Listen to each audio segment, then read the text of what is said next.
MLB The Show's market is a lot like the stock market. Players, like stocks, can go up and down in overall, and if you get a guy that jumps a tier, let's say from like gold to diamond, you can make a pretty damn good amount of stubs off of him. And since the name of the game, at least in Diamond Dynasty, is to accumulate stubs to unlock the best possible players, investing in guys you believe will go up has been one of the most efficient ways to do this. And as a gambling man myself, I have some guys for you to invest in this video right here. We have 10 players that I believe will be making some leaps in 2021, and I think we can make some nice digital bread off of them. So without further ado, let's go ahead and just hop straight into it. 10 guys that I think are being slept on and are going up.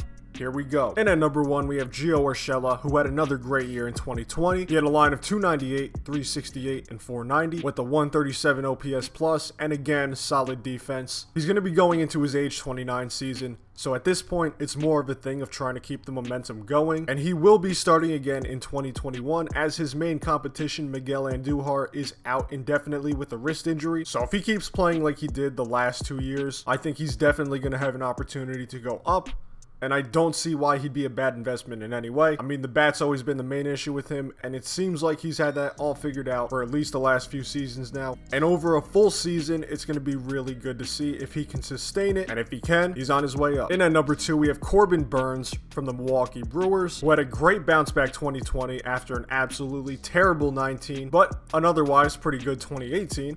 And in 2020, he went 4-1 in 12 games with 9 starts, while having a 2.11 ERA in 59 2/3 innings pitched, with a 2.18 ERA plus, which is absurd, a 2.1 WAR, and he finished 6th in NL Cy Young voting. And the main thing for him is that if he stays more on the 2018 and 2020 side of things, I think he could easily hit the diamond tier. He's shown these flashes of brilliance, but the main thing, of course, like anyone else, is staying consistent and being able to compete at that high level all the time and not just every other year. But if he does this again in 2021, he's definitely a guy you should look out for. And at number 3, we have Will Smith. No, not that one or that one, this one. He was solid in his limited playing time in 2019. In 2020, he looked pretty good again with a line of 289, 401, and 579 with 8 home runs, a 164 OPS plus, and a 1.5 WAR. And he's slowly but surely turning into one of the more solid catchers in all of baseball. And the fact that he's still only 26 years old, barely I might add, is a huge point in his favor. And he's only going to get better with more playing time. He has yet to play a full, long season. So I think 2021, we're going to see him make some big strides. We know the talent's there. He's a former first-round draft pick, and with a full season under his belt, I feel like we're going to see great things from him. At number 4, we have Zac Flaherty from the St. Louis Cardinals, who had a pretty bad 2020, I gotta say. But 2020 was a really weird season, and a lot of guys just weren't in their usual routine, and obviously with the COVID and everything, it was just weird. So I don't put too much on that for guys who struggled. But with Zac Flaherty in particular, I feel like personally his ceiling, he has the potential to be one of the best pitchers in the entire league.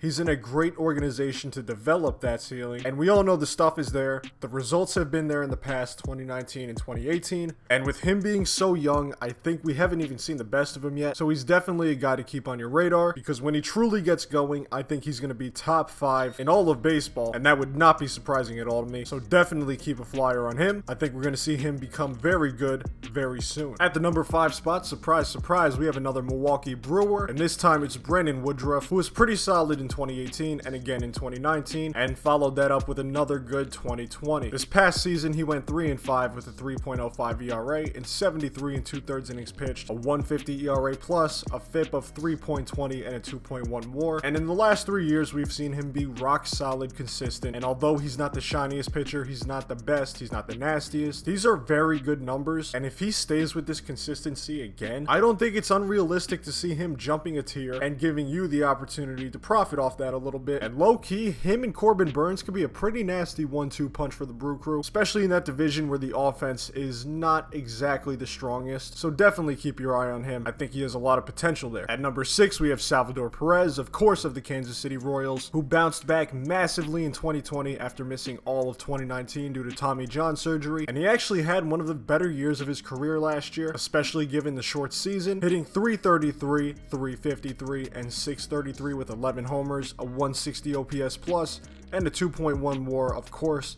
with his solid defense as always. And this is a pretty high level for him to be playing at, especially coming off a year where he was completely injured. And if he can play like this again and stay consistent, I think he would reclaim his spot as one of the top catchers in all of baseball. And of course, in the game, he's right on the verge of being a diamond. So if he does this, he's definitely making the jump. And I don't think it's unrealistic to say he could do so being fully healthy now, because we know he has the talent. It's always been there. And at number 7, we have Corey Kluber, who's now with the New York Yankees. He threw 1 inning in the 2020 season on opening day and then was gone for the rest of the season. He's a major bounce back candidate for this upcoming season, and so far in spring training, he's looked very sharp and most importantly, very healthy. And if you remember how good he was in his prime when he was in Cleveland, even if he can just pitch at a fraction of his former self, the potential here is absolutely enormous.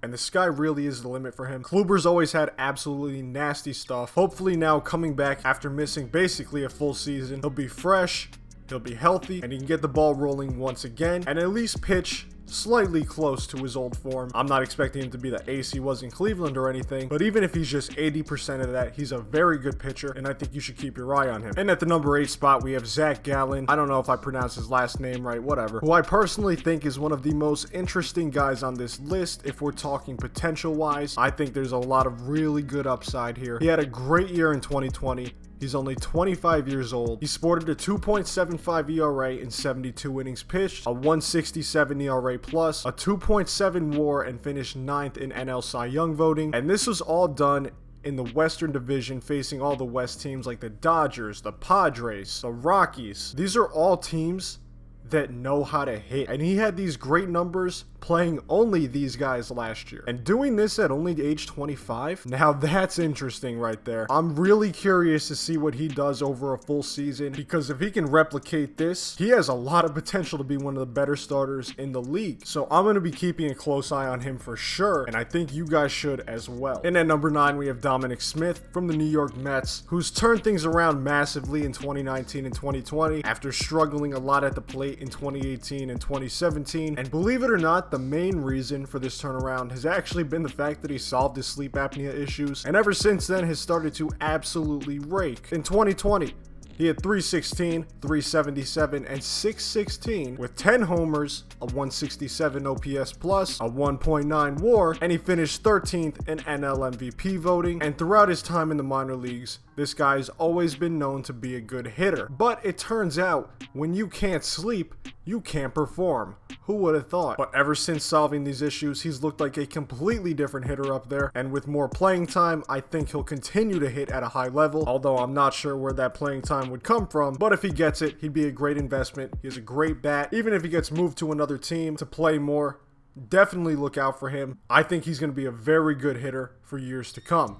And finally, at the number 10 spot, we have Lourdes Gurriel Jr., brother of the racially woke Yuli Gurriel. And this guy on the Toronto Blue Jays has absolutely raked for the last couple of seasons. We'll start off with 2020, where he hit 308, 348, and 534 with 11 home runs, a 139 OPS plus, and a WAR of 1.2. And in 2019, his line was very similar, while hitting 20 home runs and having a WAR slightly higher, 1.8. And he showed some really nice offensive potential, and surrounded by that very good Toronto Blue Jays offense, and with finally playing a full season, he's never really played a full 162, I think he could really thrive. The main thing for him is going to be playing every day, and that consistent playing time is either going to make or break him, as we try to find out if he's for real or not. But from what I've seen so far, I really like what this guy has talent-wise, and I think we should all definitely keep an eye out for him in the future, and this upcoming season especially. Well guys, that's all I have for you today. 10 sleepers that I think you should keep an eye on for the 2021 season and beyond. Let me know in the comment section down below who are some guys you think are sleepers and why. And as always, thank you so much for watching the video. I really appreciate it. Take care and stay safe, guys, and enjoy opening day,